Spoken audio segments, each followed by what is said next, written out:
Olá, irmãos de Axé, tudo bem com vocês? Estamos começando mais um programa Amigos do Axé e hoje eu recebo aqui no nosso estúdio o meu querido amigo Pai Rodrigo de Xangô. Tudo bem, Pai? Boa tarde, obrigado pelo convite, mais uma vez, parabéns pelo programa, Obrigado. Pelo projeto de vocês e por tudo que vocês fazem pelo povo de matriz africana. Obrigado. Pai, vamos começar então pelo princípio. Como a religião entrou na sua vida? Pois é, a religião, na verdade, eu posso até começar de um jeito diferente. Ela não entrou na minha vida, ela me trouxe a vida.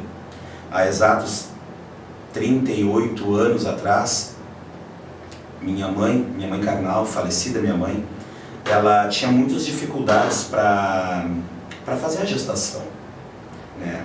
Ela morava no bairro Teresópolis, na rua Cruz Alta, e ela não conseguia de maneira nenhuma, não tinha assim muita dificuldade para ter a gestação. Chegou a ter 2 percas, espontâneas, assim, porque não conseguia. E ela morava perto de uma senhora que se chamava Dona Zefa de Oxum Taladê, que hoje é a Alameda do Sorriso, tá? Na época, se eu não me engano, era Canguçu, uma coisa assim, mas hoje é a Alameda do Sorriso, tá? Tem o Otávio de Souza e atrás a Alameda do Sorriso, Dona Zefa de Oxum. Essa senhora passou um axé, acredito eu, e minha mãe conseguiu engravidar. Nesse engravidar, como ela já tinha dificuldade, então automaticamente teria que fazer uma segurança de barriga, que é comum pra gente, escutar isso. Foi feita essa segurança de barriga. E com 4 para 5 meses, a minha mãe retornou de novo para fazer as manutenções normais. E ela jogou um búzio para dizer como é que estava, a saúde daquele bebê, se necessitaria de mais alguma coisa, porque a princípio eram problemas espirituais, e marcou que a menina seria filho de Xangô. E ali eu vi o mundo. Nasci, logo que nasci, no tempo ainda que os bebês ganhavam nota, hoje ganham, mas não é tão divulgado, a minha nota não foi alta, e eu fiquei no hospital por 6 dias. No 6º dia, minha mãe foi lá me levar até essa casa, e foi apresentar como é comum, de quem é de religião, Minha mãe era de religião também. Minha mãe não era filha de santo dessa senhora, mas era uma pessoa que tinha muita fé pela religião, pelos orixás, era filha de Iemanjá. E ela chegou nessa casa, e ali já foi designado que teria que fazer uma primeira segurança, o primeiro contato religioso, porque minha vida teria um caminho espiritual. E ali as coisas começaram, Dali, fui me envolvendo com algumas seguranças, algumas coisas de nação africana. E aí foi passando o tempo, fui pegando gosto pela religião. Com 7 anos eu aprendi a tocar tambor. Toquei tambor na Umbanda, toquei tambor na Quimbanda, tudo junto com a minha mãe carnal. E as casas que a minha mãe frequentava, os locais que a minha mãe frequentava. E ali eu fui pegando gosto. A Umbanda foi a primeira, mesmo eu tendo feito todos esses rituais dentro da nação africana, mas quando eu me toquei, quando eu já conheci, já determinava assim, o que eu gosto e o que eu não gosto, foi a Umbanda, que me encantou, e a Quimbanda. Mas na Quimbanda lá de trás, a Quimbanda de 32 anos atrás, onde o Exu nascia na Umbanda, e eu falo muito isso. E lá fui tocando tambor. E tive minha primeira iniciação, entre 18 anos de idade, na Umbanda, que foi com o Pai Luiz de Xangô, que era do Ogum Rompimato, no Morro Santana. Ali começou toda a minha história religiosa. Daquele frequentador, daquele que tinha fé, daquele que acreditava muito no Amalá colocado numa pedra para resolver diversos problemas, carreira profissional. Virei um médium. Daqui um pouco, Caboclo 7 Montanhas, meu caboclo, há mais de 18 anos, teve o primeiro contato comigo, teve a primeira demonstração de que tinha um trabalho espiritual para iniciar, para fazer na minha vida. E ali as coisas foram acontecendo. Dali nasceu a Quimbanda, seu Zé Pilintra, que hoje muitos conhecem como Casa de Malandro. As coisas foram acontecendo dessa forma. A nação eu tinha um primeiro início já, inclusive pelo Pai Luiz, ele fez algumas coisas por mim, todas muito voltadas para a saúde. E as coisas foram correndo, e ali foi minha trajetória. Eu tinha uma vida profissional, tá? Então a intenção de ser babalorixá, né, ou de estar no destino, não passava em mente, porque a minha fé, o amalá na pedra que eu botava, era para minha questão de saúde, para minha questão profissional, para minha vida, para minha história. As coisas foram acontecendo de uma forma e outra, e no decorrer da minha caminhada eu conheci uma pessoa muito importante na minha vida, que já é falecida, que foi Mãe Irene de Bará, Mãe Irene de Bará Gelu, do Jari, lá do Jari, Viamão, na rua Caetés.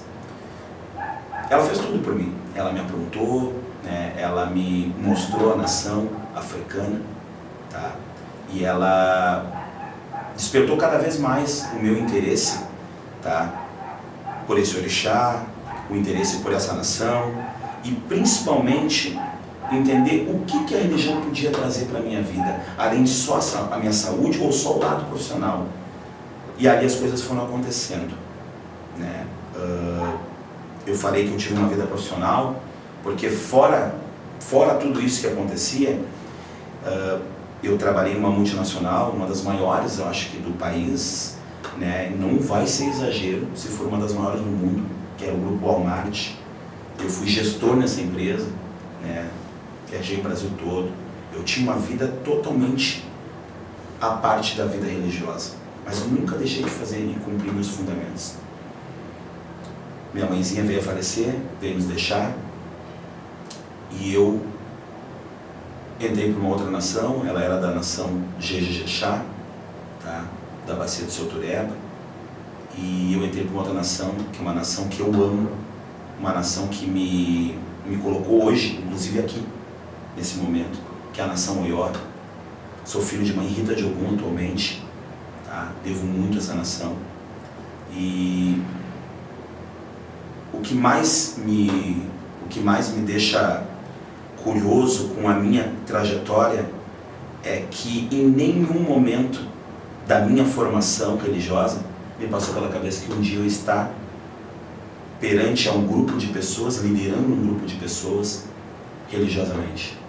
Liderei grupo, sim, liderei. Fui supervisor de Nestlé, trabalhei no Walmart, fui de liderança muito tempo, mas nunca pensei espiritualmente.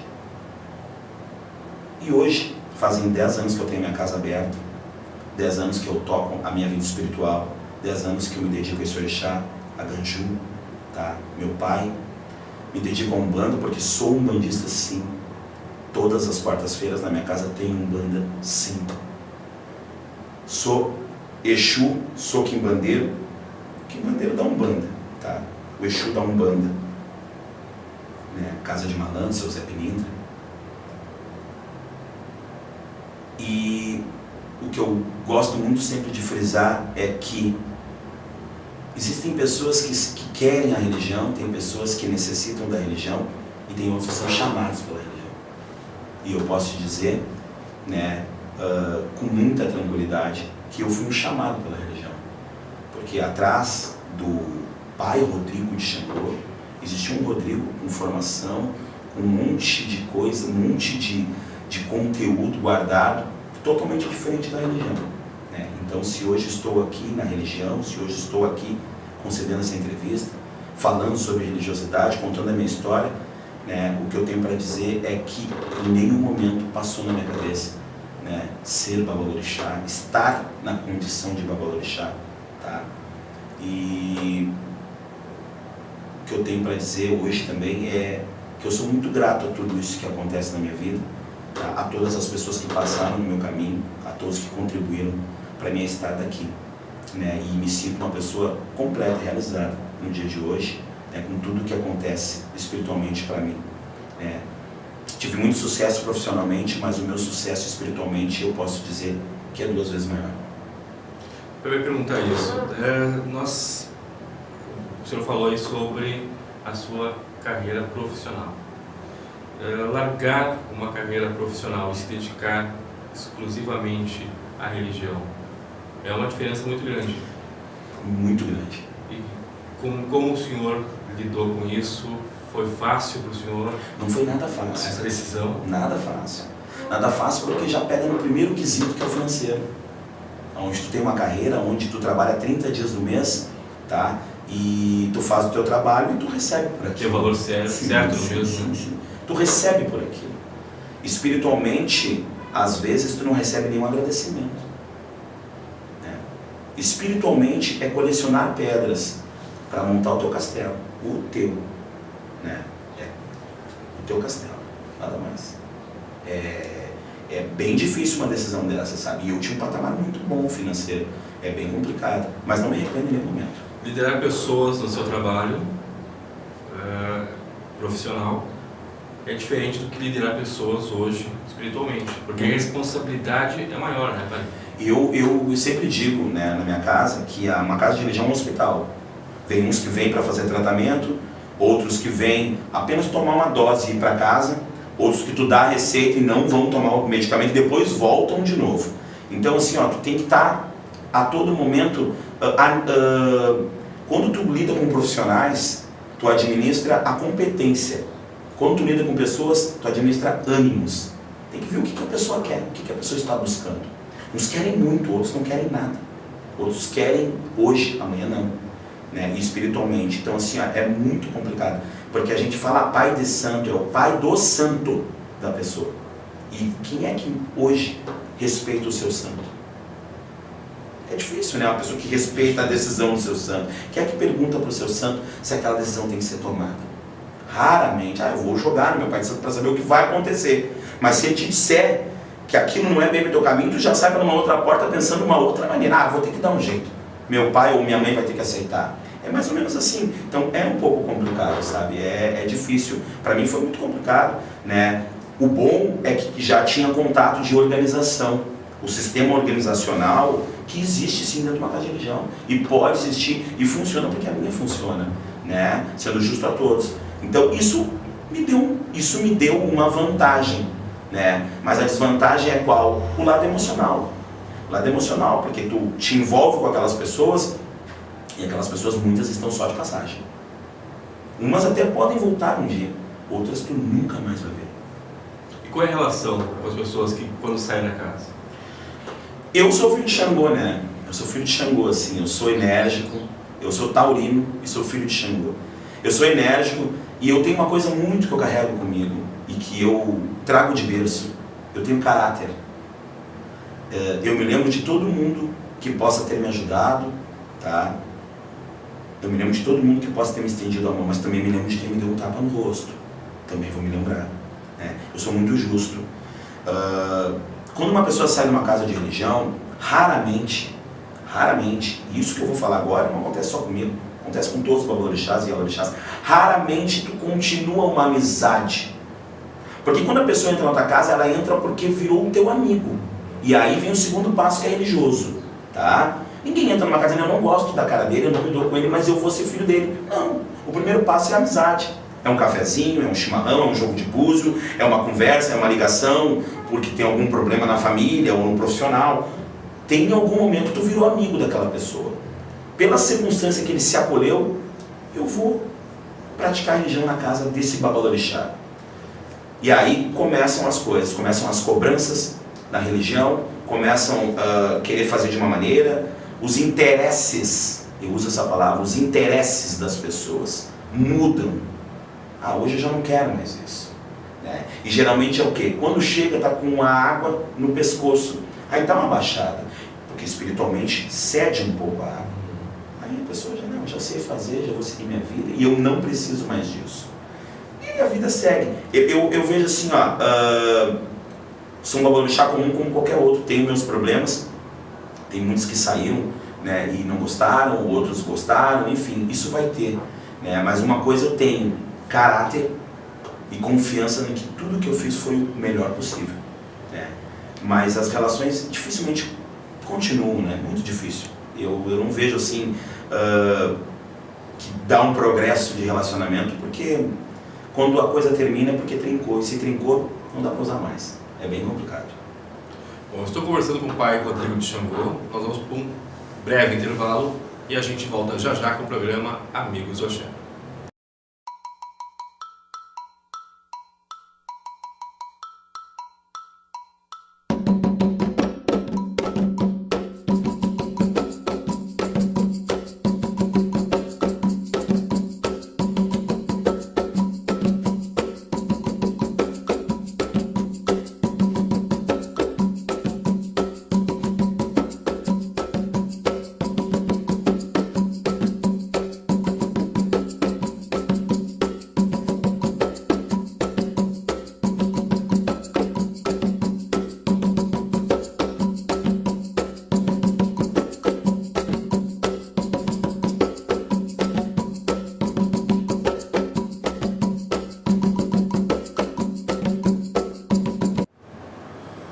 de Axé, estamos de volta com mais um bloco do programa Amigos do Axé, hoje recebendo o Pai Rodrigo de Xangô. Pai Rodrigo, o senhor falou sobre, na sua casa temos Umbanda toda quarta-feira. Toda quarta-feira. Mas o senhor também é muito conhecido como a Casa de Malandro. Fala um pouquinho sobre a Casa de Malandro para nós. Pois é, Casa de Malandro, né? Casa de Malandro, seu Zé Pilintra, né? Esse guardião que surgiu na minha vida aí e me proporcionou diversas coisas boas e me trouxe situações que eu nunca achei que fosse vivenciar, principalmente religiosa. A Casa de Malandro surgiu numa brincadeira de 2013 para 2014. Quem tocava na minha casa era o falecido Celção, tá? Ele iniciou no Passo das Pedras, quando a minha casa iniciou no Passo das Pedras, ele já tocava lá pra mim. Inclusive ele fez um ponto, né, que foi o único ponto que ele fez. Parece que tem um outro compositor junto que eu não sei o nome, tá? Mas ele fez, né, a grande parte do ponto, e esse ponto ele fez pra minha festa, do seu Zé Pilintra de 2013. E numa brincadeira, numa das sessões de Exu, lá estão tocando, né, o seu Zé Pilintra pegou e disse que ali era a Casa de Malandro. E que na Casa de Malandro dá para tocar o congo. O congo é uma batida que tem dos tamboreiros, né? Não sei todas as batidas, mas o congo eu sei que tem. Que é uma batida que hoje dentro da quimbanda é muito usada. E quando é usada é numa rotação bem avançada, bem acelerada, do tradicional, né? Não estou dizendo que é errado, mas do tradicional que a gente conhece. E ali ficou Casa de Malandro. Então ficou tipo, não dá para dizer que era uma boemia, mas também não dá para dizer que não era uma coisa legal, um balanço. Ficou a Casa de Malandro. Terminava as giras, ficavam todos os Exus em volta do tambor, bebendo como se fosse tipo um bar, né? A cara dele, né? A cara do Zé, né? Casa de Malandro. E aí as coisas começaram a surgir. E aí pegou força esse nome, Casa de Malandro, né? E aí depois fizeram pontos, fizeram rimas na festa do seu Zé com Casa de Malandro, e veio vindo. E hoje é assim, ó, hoje existem materiais até escrito Casa de Malandro, camisetas, bonés, coisas, né, que o pessoal que frequenta a casa compra, tá? Pegou muito forte a Casa de Malandro, né? Porque o seu Zé Pilintra, ele é uma entidade, ele é um guardião que eu costumo dizer assim, não tem bandeira, né? Seu Zé Pilintra chegaria numa sessão de Umbanda se fosse necessário, né? Então, ele fez tudo isso, assim, ele criou todo esse clima de Casa de Malandro, e o nome veio dele. Ele chegou e disse, aqui é a Casa de Malandro, né? E a coisa foi surgindo e hoje é a Casa de Malandro. Hoje não tem um canto que não chega, às vezes pergunta, pai Rodrigo chegou. Sim, lá o cara da Casa de Malandro. Ah, claro, eu sei quem é. Então ficou e pegou, e tá na boca do povo. Todo mundo conhece a Casa de Malandro. E onde fica a Casa de Malandro? Fica na Alvorada, no Porto Verde, Rua das Garças, 217. E mais, se entrar no Google hoje, né, quem que entrar no Google e escrever Casa de Malandro, dá localização. Que maravilha. Dá localização com fotos da casa, com fotos até do seu Zé, com fotos dos eventos, com datas de eventos, enfim, Casa de Malandro. Se botar no Google só tem a nossa, no Brasil. E para encontrar o Pai Rodrigo, qual o WhatsApp? O WhatsApp é 99938 6080. Pai, nós estamos passando por problemas políticos e religiosos no nosso país. Perseguições.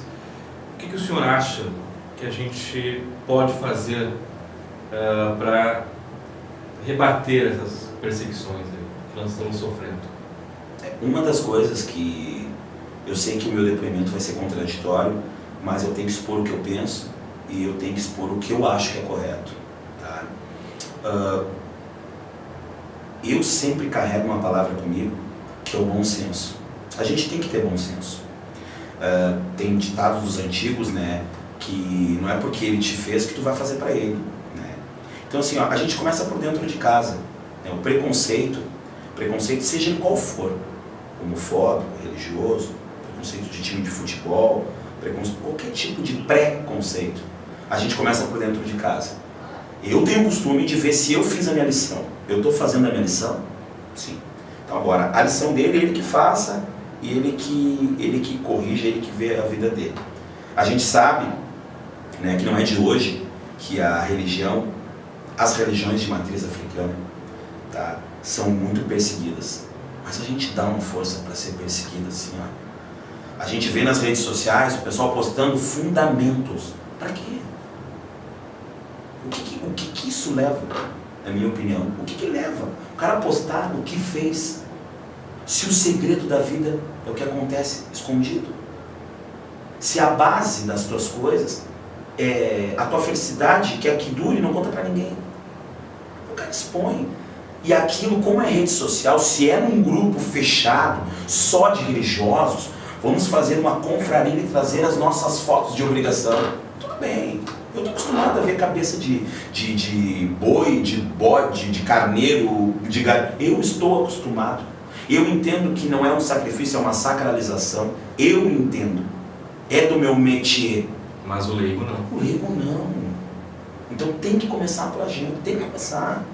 Tem que começar. Como é que tu não vai ter preconceito religioso com um cara que toca tambor das 10 da noite às 6 da manhã, toda segunda, toda terça, toda quarta, toda quinta, não sei, toda semana? Tem que respeitar o direito do outro. Né? A pergunta é o bom senso, existe necessidade. Eu acho que essa coisa da imposição, mas é porque a religião africana sempre foi muito batida, a gente nunca teve o nosso espaço. Sim. A gente está num país laico? Sim. Só que essa religião foi uma religião que entrou nessa terra, no Brasil, né, e por raízes negras e por toda essa história dos navios negreiros, todas essas coisas que eu não vou repetir, que todo mundo conhece, tá? Mas só que a gente tem que entender que existem limites. A gente não precisa ser excessivo, tá? A gente não precisa ser obstinado na situação. Não é tu chegando vestido de babalorixá, com roupas, com uniforme. Antigamente se falava uniforme, mas com achós, tá? Hoje, né? Falam achó. Com achó no supermercado, e se o cara vai te olhar, aquilo é uma roupa comum de se usar. Eu não sou contra quem usa. Eu não sou contra quem usa. Mas eu acho que tem momentos, entendeu? Tu não precisa andar daquele jeito pra mostrar a tua força. Eu acho assim, ó, que a gente é a busca do poder, é querer mostrar que não precisa disso. Intimidar. E uma coisa que as pessoas estão esquecendo, que é a minha opinião. Será que o orixá não está a favor desse preconceito? Eu deixo uma pergunta no ar. Será que o orixá não...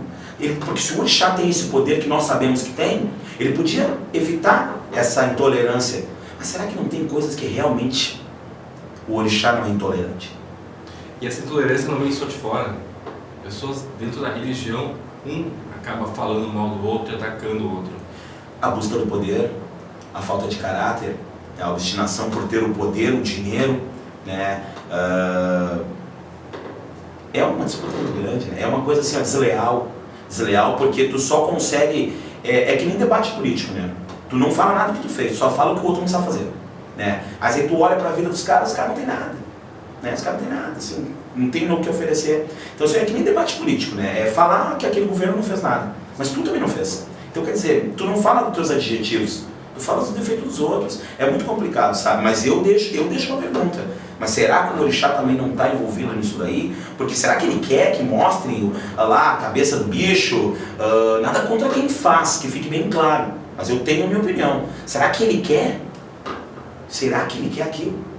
Será que ele quer ver Pombagira sentado no colo de uma outra pessoa? Será que o guardião quer aquilo? Não perguntaram ainda, né? Não perguntaram. Sentar no colo é o mínimo que está acontecendo em muitos lugares. Tem coisas assim, ó. Vamos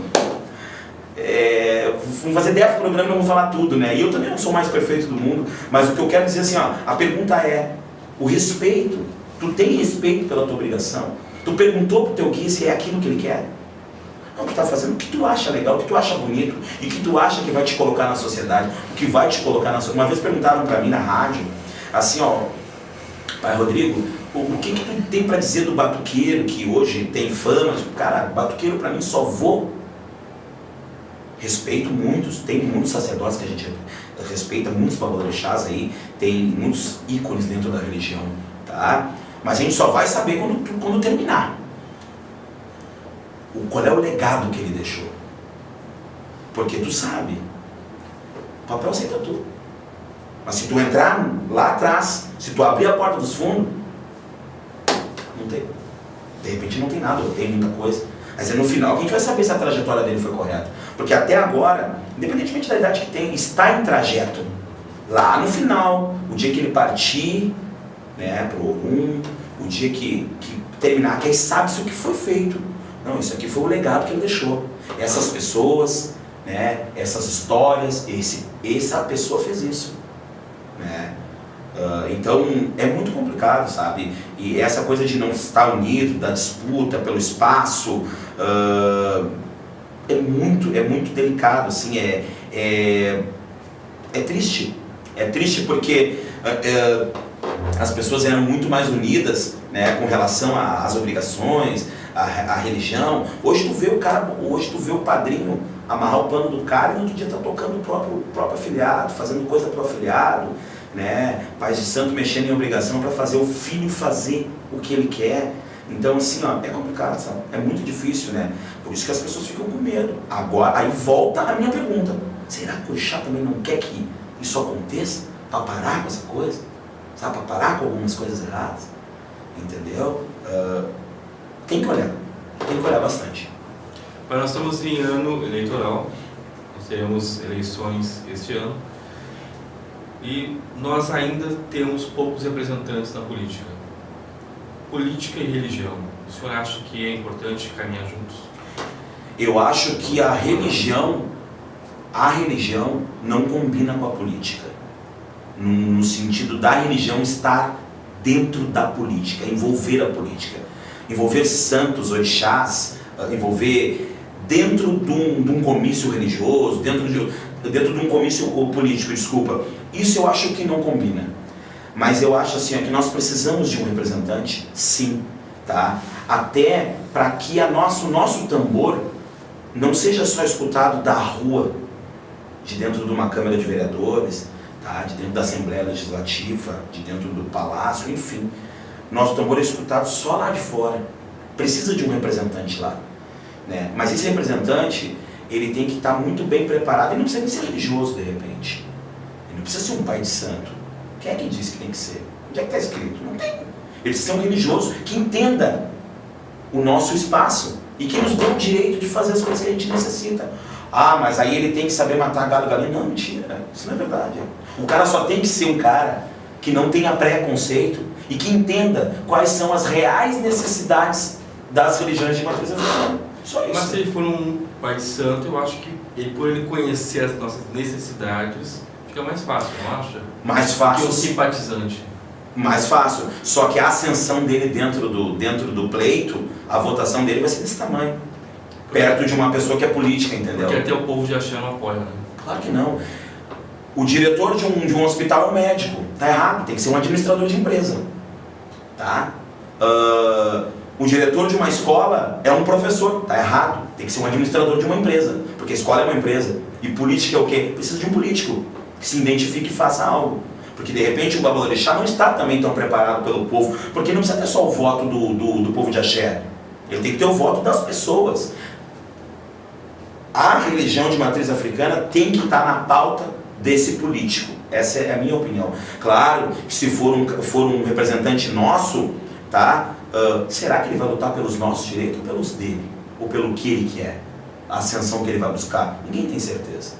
Então, por que não? Então acho assim, o povo de axé pode apoiar uma ideia, pode apoiar um outro político, né? Não estou dizendo que quem está hoje no pleito não tem a competência, não. Só estou apenas afirmando que também a gente pode abrir as lacunas, pode ter outras pessoas, só que a gente também precisa fazer o nosso dever e tornar interessante o que a gente faz, não digo interessante, mas respeitoso pelo menos, que aí alguém pode dar um voto de confiança.